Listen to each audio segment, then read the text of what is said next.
అందరికీ షలోం. ప్రార్థన. సర్వసృష్టిని నీ వాక్కు చేత సృష్టించి సర్వమును ఏలమని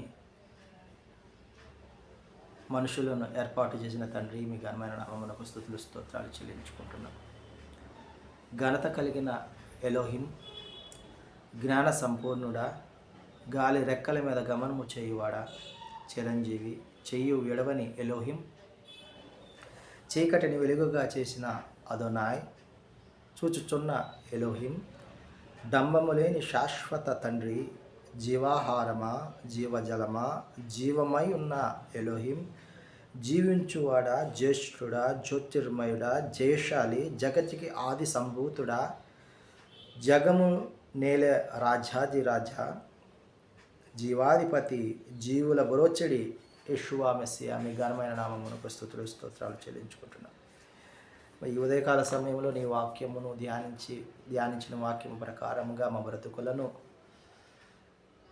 వెలుగుమయముగా చేసుకొనగలిగే ధన్యతను మాకు అనుగ్రహించిన విధానం బట్టి మీకు స్తుతులు స్తోత్రాలు చెల్లించుకుంటూ ఈ మా మనవులను మా రక్షకుడి విమోచకుడు యెషువా మెస్సియా నామమును అడిగి పొందుకుంటున్నాం తండ్రి. ఆమేన్.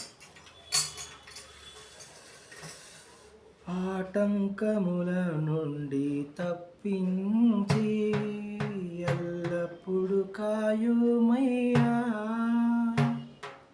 పగిలియున్న పాత్రను నేను సరిచేసి వాడుమయ్యా, ఆటంకముల నుండి తప్పించి ఎల్లప్పుడు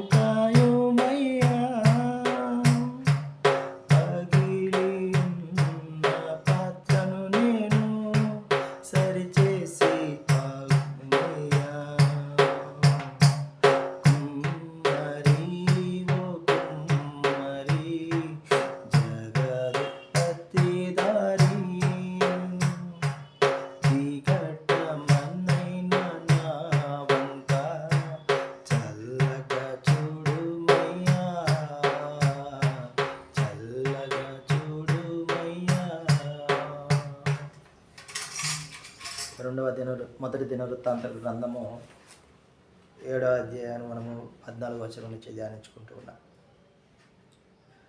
మనష్షే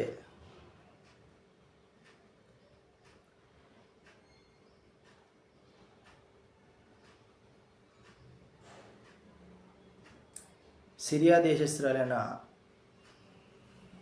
ఉపపత్నితో అజ్రీయేలును మాకీరును కనెను, ఇద్దరిని కనెను. మాకీరు హుప్పీము షుప్పీము సహోదరుని పెళ్లి చేసుకున్నాను. మాకీరు భార్య మయాక, పెరేషు షెరేషు కనెను. షెరేషు ఊలాము రాకేము, ఊలాము బేదాను కనెను. మాకీరునకు పుట్టిన గిలాదు కుమారులు వీరు. ఎఫ్రాయిము కుమారులు షుతలహు, బెరేదు. షుతలహు బెరేదును కనెను, బెరేదు తహతును కనెను, తహతు ఎలాదును కనెను, ఎలాదు తహతును కనెను, తహతు జబాదును కనెను, జబాదు షుతలాహు, ఎజేరు, ఎల్యాదు. వీరందరూ కలిసి గొర్రెల కోసము గాతీలకు వెళ్ళగా గాతీలు వీరందరినీ కూడా చంపిన కారణంగా ఎఫ్రాయిము తన భార్యను కూడిన తర్వాత, వీరు చనిపోయిన తర్వాత కూడా బెరియాను కన్నట్లుగా మనము చూస్తూ ఉన్నాం. ఈ విధముగా మనష్షే యొక్క ఎఫ్రాయిము యొక్క మరి వంశావళి ఉన్నది. ఆమేన్.